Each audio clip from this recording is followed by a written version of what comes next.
4 mars aujourd'hui, dernier dimanche avant Pâques, les chrétiens célèbrent la fête des rameaux, une fête pour commémorer l'entrée de Jésus-Christ à Jérusalem, l'écho de la célébration dans cette édition.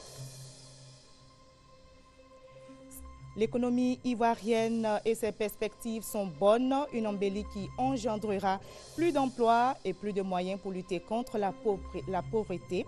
Ce sont les propos du sous-directeur du département Afrique du FMI. Il a été reçu hier par le président de la République.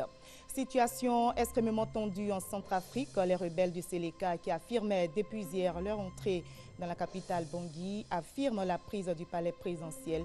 Ils veulent renverser le régime du président Bozizé qui s'est enfui au Congo.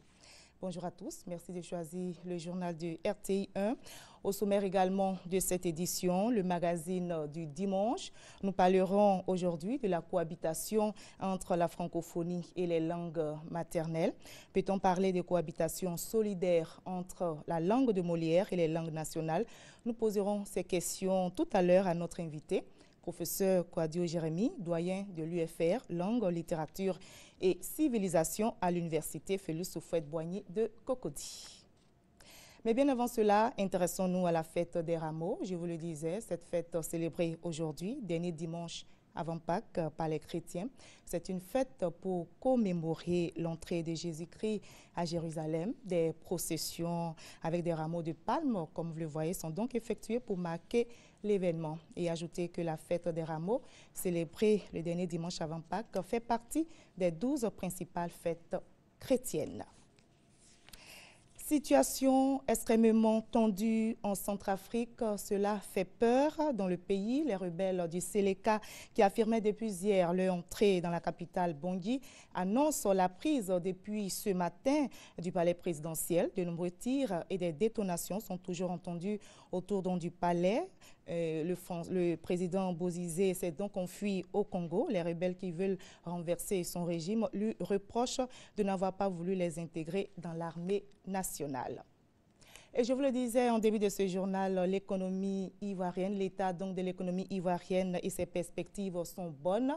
Cette embellie économique aura donc des effets positifs, notamment pour les Ivoiriens, et engendrera plus de revenus, plus d'emplois et plus de moyens pour lutter contre la pauvreté. Ce sont les propos du sous-directeur du département Afrique du FMI à sa sortie d'audience hier au palais présidentiel, Michel Lazare, à la tête d'une mission conjointe d'évaluation du FMI, de la BAD et de la Banque mondiale. S'est entretenu hier avec le président de la République, Alassane Ouattara. Viviane Aimé, compte rendu. Les indicateurs de l'économie ivoirienne sont bons. C'est l'observation faite par la mission du FMI présente en Côte d'Ivoire pour effectuer la 3e revue dans le cadre de la facilité de crédit démarrée en novembre 2011. La mission d'experts du FMI a été reçue dans la matinée de ce samedi au palais présidentiel pour rendre compte des avancées de ces travaux au président de la République. Les conclusions sont des plus optimistes, à savoir qu'au cours de l'année 2012, les efforts entrepris par le gouvernement sous la direction du président de la République Alassane Ouattara pour le redressement de l'économie nationale sont à féliciter. De ce fait, les perspectives sont favorables. 2013 incite à l'optimisme. La Côte d'Ivoire est désormais sur le chemin de retrouver la confiance des institutions financières internationales. Il y a eu une bonne année 2012, avec notamment une forte croissance, une croissance plus importante que ce qui avait été prévu lors de la mission. Cela aura des effets positifs, y compris pour le citoyen et les citoyennes de Côte d'Ivoire, avec plus de revenus, plus d'emplois et plus de moyens pour lutter contre la pauvreté. Nous avons aussi constaté des avancées importantes en matière de réforme. Il y en a pas mal, mais j'en citerai 2 exemples seulement. L'avancée de la réforme et les bons résultats de la réforme sur la filière cacao. Et puis aussi un certain nombre de réformes pour améliorer le climat des affaires et faciliter l'engagement du secteur privé au soutien de la croissance en Côte d'Ivoire. Et à cet égard, nous sommes très confiants que les bonnes perspectives que nous voyons pour 2013 se termineront par des bons résultats en fin d'année sur 2013. C'est demain que s'ouvre ici même à Abidjan la 6e réunion annuelle conjointe des ministres de l'économie, des finances de l'Union africaine et de la planification et du développement de la Commission économique des Nations unies pour l'Afrique. La présidente de la Commission de l'Union africaine, la sud-africaine Dlamini Zuma, est arrivée hier à Abidjan pour participer à la rencontre.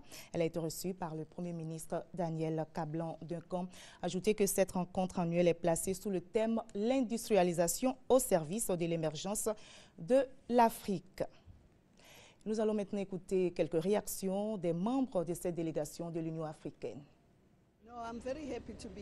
Elle dit qu'elle est tout à fait heureuse d'être venue ici et d'avoir été accueillie par son Excellence, Monsieur le Premier ministre. Et elle indique également sa satisfaction de voir que les choses se normalisent depuis la fin de la crise qui est intervenue en Côte d'Ivoire. Nous sommes dans un pays qui est la locomotive de l'Afrique dans beaucoup de domaines, un pays qui a un poids très important, qui reprend avec cette réunion le rôle qui est le sien, un rôle de moteur pour les discussions aussi sur l'industrialisation en Afrique. L'Afrique doit cesser d'exporter ses produits sans qu'ils soient transformés. Et donc cette réunion analysera dans tous les détails les implications du point de vue des politiques pour qu'on puisse vraiment arriver à un moment de transformation des économies africaines. Le Conseil des ministres statutaires de l'Union économique et monétaire ouest-africaine, UEMOA, était hier en séminaire ministériel pour éplucher les résultats des travaux d'un panel de haut niveau sur l'élaboration d'une vision de long terme de l'UEMOA. On fait le point avec Adama Kone.